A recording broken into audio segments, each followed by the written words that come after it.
Virgo, welcome to your May 2023 reading. I'm just going to talk to you a little bit about the astrology as I am getting your cards out, because we have another massive month. Like April was huge. I'm sure that you'll agree, but May is going to be no different. May is like a continuation of what began in April. So it's Taurus season, and that is activating your 8th house. Your 9th house for you, Virgo. And there is so much going on up in that 9th house. It's so active. We've got, not only is the sun there and the sun, and we're going to have the new moon there, but also we have a Mercury retrograde in Taurus. So that started on April the 21st and it goes until May the 15th. So for the first half of May, you're dealing with a Mercury retrograde as well as a lot of heightened Taurus activity. We're also at 2 days later on May the 17th, Jupiter will be moving into Taurus. So that's starting a new cycle. Whenever Jupiter changes signs, we start a new cycle in that sign. So we're going to be looking at the Jupiter in Taurus in your 9th house cycle as well. And to top it all off, well, there's a few things that top it all off. First of all those planets moving through Taurus will be squaring Pluto, and Pluto is at those first degrees of that first degree of Aquarius. Pluto has just done a massive shift into Aquarius, and so Pluto is pretty active right now, and to have all those planets squaring it means that this is going to be pretty tense. There's going to be a lot of tension coming from that square. But also we have, just to add to it, we have the Scorpio lunar eclipse that's happening on the 6th of May. And that's coming from Scorpio. So that's opposing all that Taurus activity. So it's not going to be comfortable, that to say the least. It's going to all be moving very fast, 8 of Wands. But you know what? I think that you're going to be fine, especially looking at the cards coming out. This Taurus activity is not something that we have. It's not new. We've been dealing with Taurus activity for a long time. You've got the 2 of Swords on the bottom of the deck, so there's decisions to be made here. Wait until the end of May to make those decisions, trust me.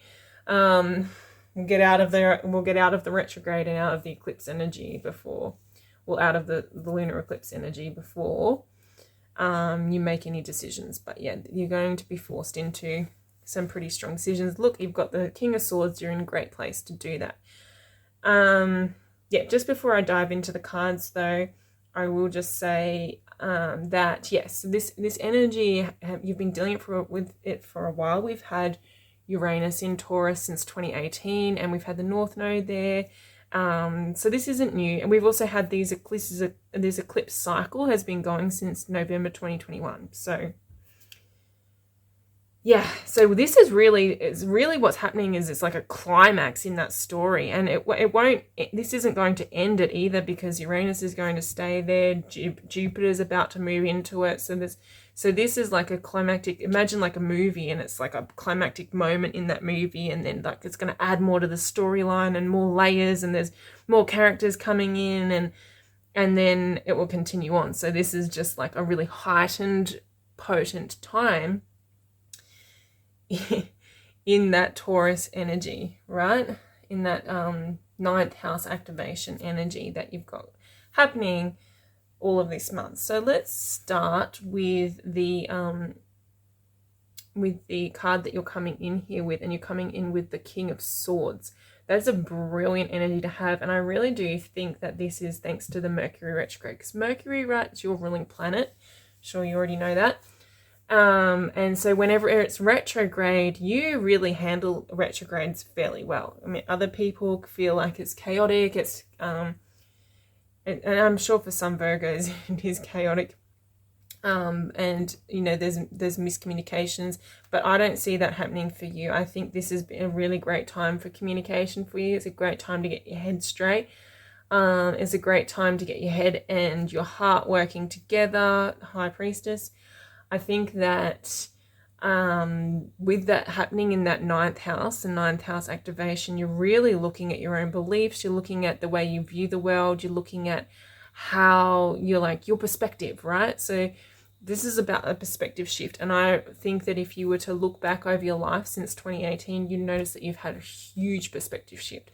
In fact, a lot of Virgos have probably developed brand new set of beliefs, a brand new faith. Maybe you've switched religions or become religious, or if not religious, like become more involved in astrology or tarot, or or new age, sort of like you've been really honing and defining your beliefs and your faith and how you perceive the universe, the world, how you perceive how everything works. And that's what's been shifting for Virgos for a very long time.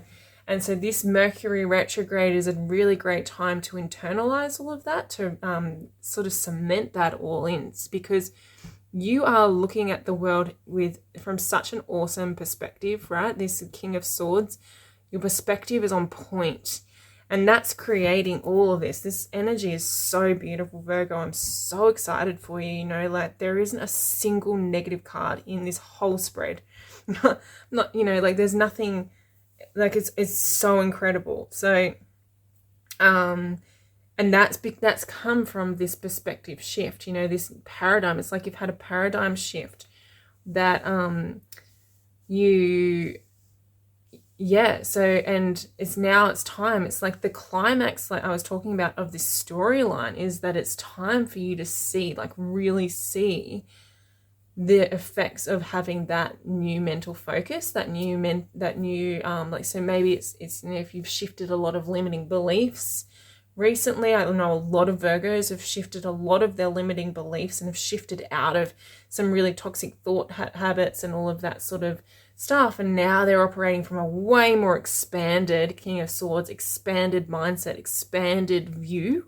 The ninth house is about looking at the bigger picture. It's about integrating different ideas and cultural perspectives and travel, as well. But so a lot of Virgos may be traveling, and this is sort of what's coming from that traveling around the world.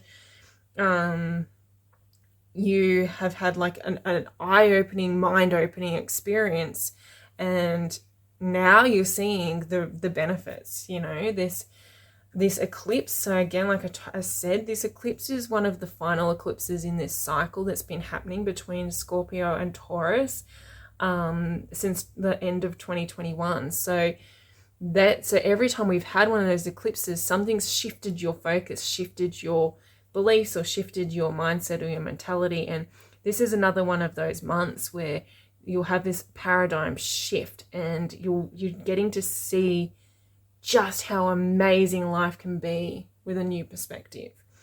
And the environment card, the High Priestess, the environment card is really giving you that that Taurus comfort, the Taurus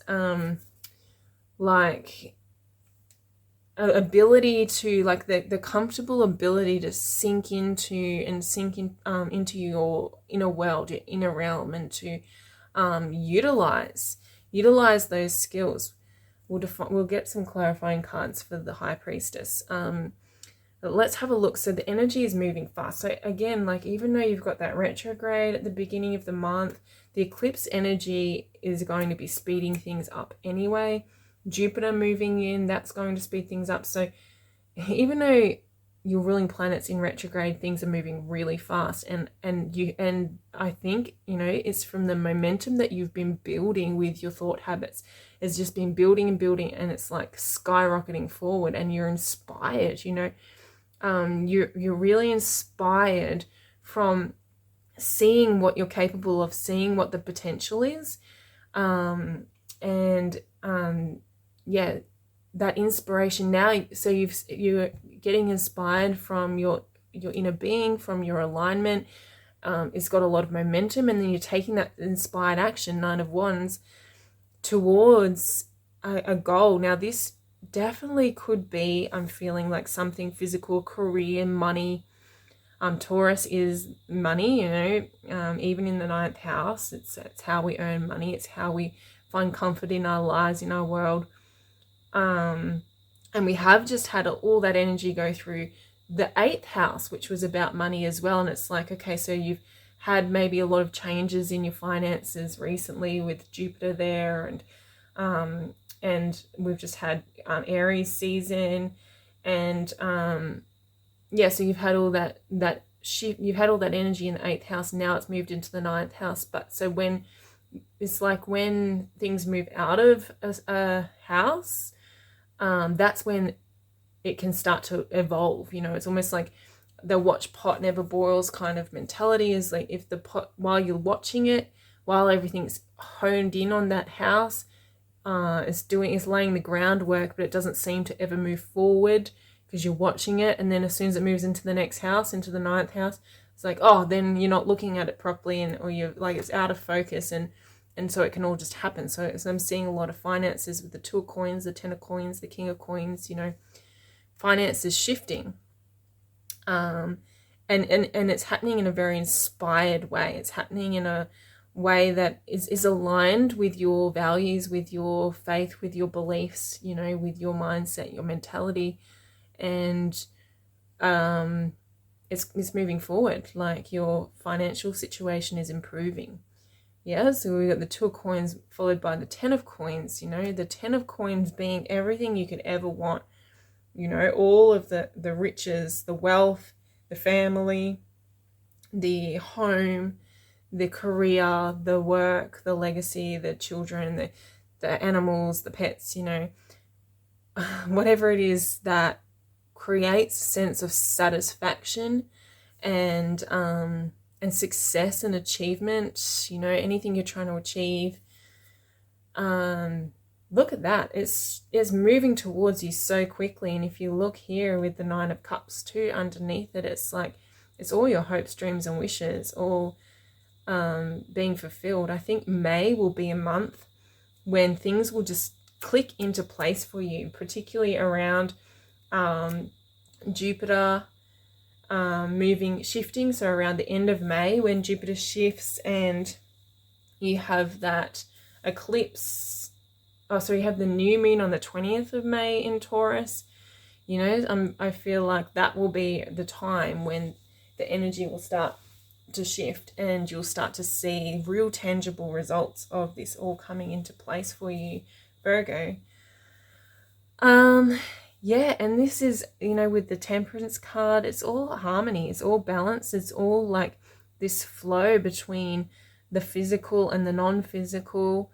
It's like in the integration, you know, King of Swords, integration of the non-physical, the High Priestess, you know, the inspiration, the Knight of Wands, and coming together with physical reality, 2 of coins, 10 of coins. It's all been blended together so beautifully, and it's all resulting in this like beautiful harmonious outcome where the Empress, you're birthing in a new reality of exactly what you want. This is like nurturing and creativity and anything that you could ever want, just flourishing. The Empress really just she represents that like divine abundance, like overflowing fullness of well-being and happiness and joy and money and riches and love and wealth. And I mean, you've got this Temperance, 10 of coins, Empress in the middle. So beautiful. I mean, you just can't go wrong, and it's a wish come true. You know, it really is whatever you've asked for manifesting through May. And then underneath that, you know, you've got the King of Coins as well. So again, it's like you're just pulling in the riches and the wealth, and it's very steady. It's a very steady energy. It's not just, I think this is that Jupiter shifting out of the 8th house. It's like Jupiter created a lot of blessings in disguise in the 8th house. It was a lot of shifts. It wasn't quite what was expected with Jupiter. You know, it was like things had to shift, things had to change, things had to transform. But now Jupiter's moved out, it's like all of that can be cemented in, you know, with the King of Coins coming in. And I'm actually getting the feeling with this King of Coins that this is somebody coming into your life, or it's somebody you already have in your life, and possibly they're offering you, you know, something. Maybe it could be a job, it could be a legacy, it could be an inheritance, it could be money, it could be I'm not sure, it'll be different for everybody, but it's like they're coming in to create this steadiness, you know, to create or to offer you something that you've asked for. And this is going to be life-changing. It's going to change your life around. And it's not just that this person's coming in and giving it to you, like you've created this all for yourself. But yeah, May is an epic month for you. Oh yes, so here's the decision, okay, with the Ace of Coins, Two of Coins. It's like, what direction do you want to take all of this amazing abundance, amazing wealth? And I think, you know, King of Swords, you've got your head screwed on really well at the moment, Virgo, and any decisions that you make are just going to be amazing. Again, remember just to avoid the retrograde period, so make those decisions at the end of the month. But I just don't think you can get it wrong right now. Let's get some oracle cards. Oh, I just dropped them, hang on. So we got home and salvation. So this is really a reward, not really reward, but yeah, I guess reward, for lack of a better word. It's like a reward for all the hard work you've put in. Like, you've gone through a hard time, Virgo, for a long time.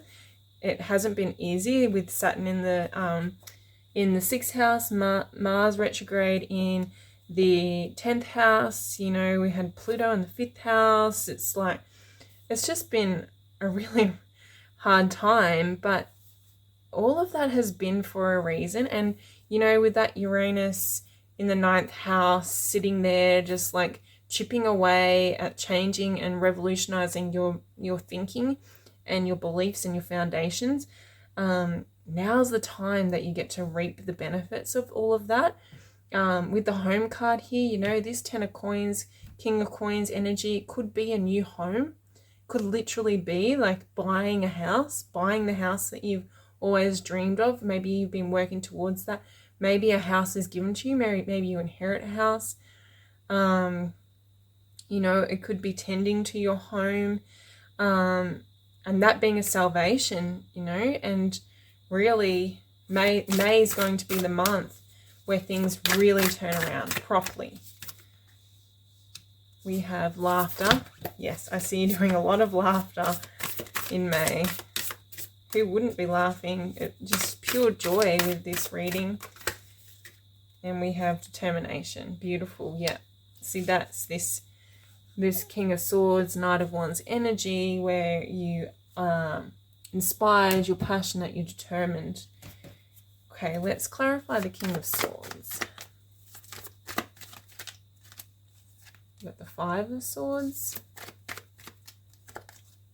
We've got the Queen of Coins. Beautiful. And we've got the Empress again. Yes, yes, yes, yes. And that's exactly what I was talking about with that new mental attitude. It's like you've dropped this Five of Swords. There's this inner battle, and that's, I think, that has been the most amazing thing about having that Uranus North Node in the 9th house, is just how incredible and how amazing it has been to turn around those thought patterns, to turn around that perspective.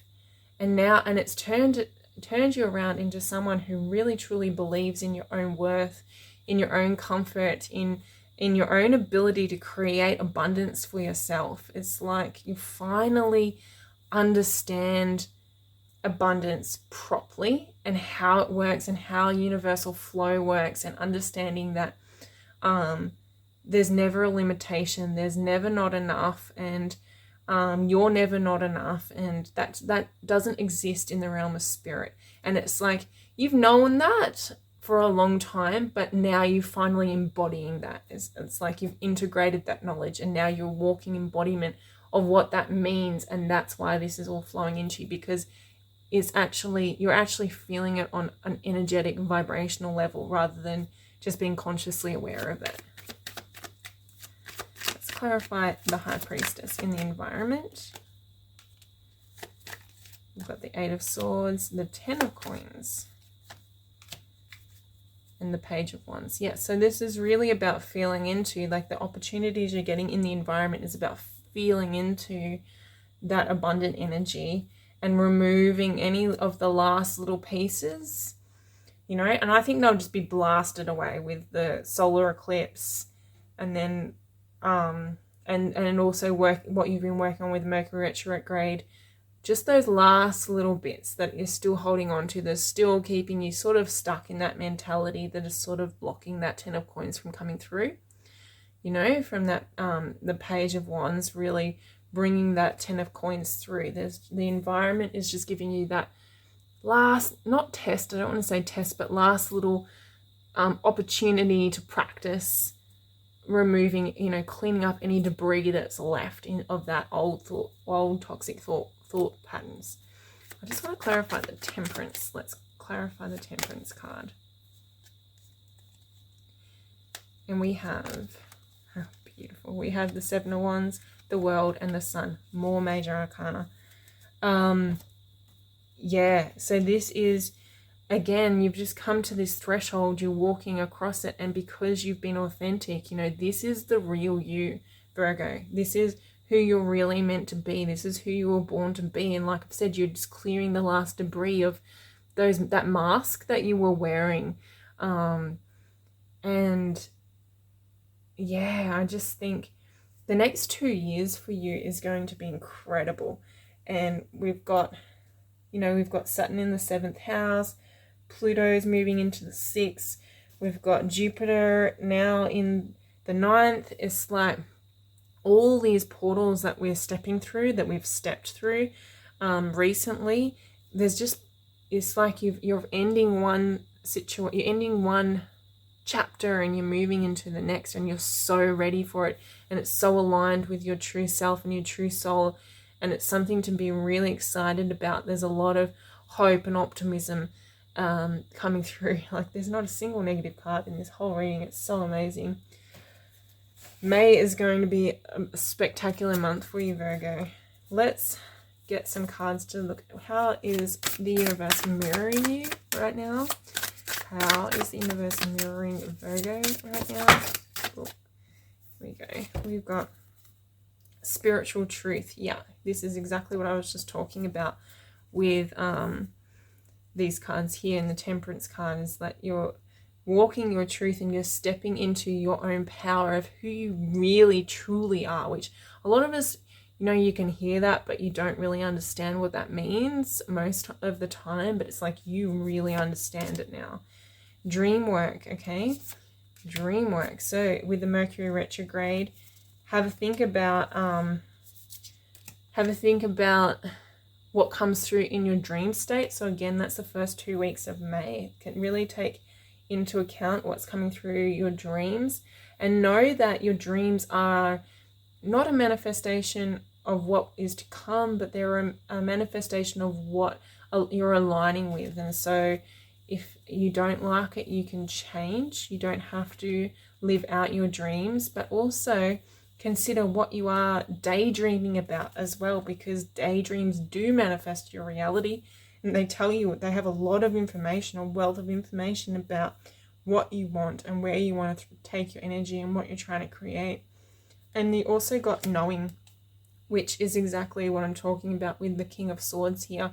You just know now. It's this paradigm shift has, your mind has just shifted so much that you just know. You just know. You know, and yeah, you know. Oh, Virgo, I'm so happy for you. You deserve this so much, and I really, like, yeah, just enjoy your month. Enjoy this. This is for you, and this is meant for you, and it's very exciting. And yeah, have a spectacular May. Thank you.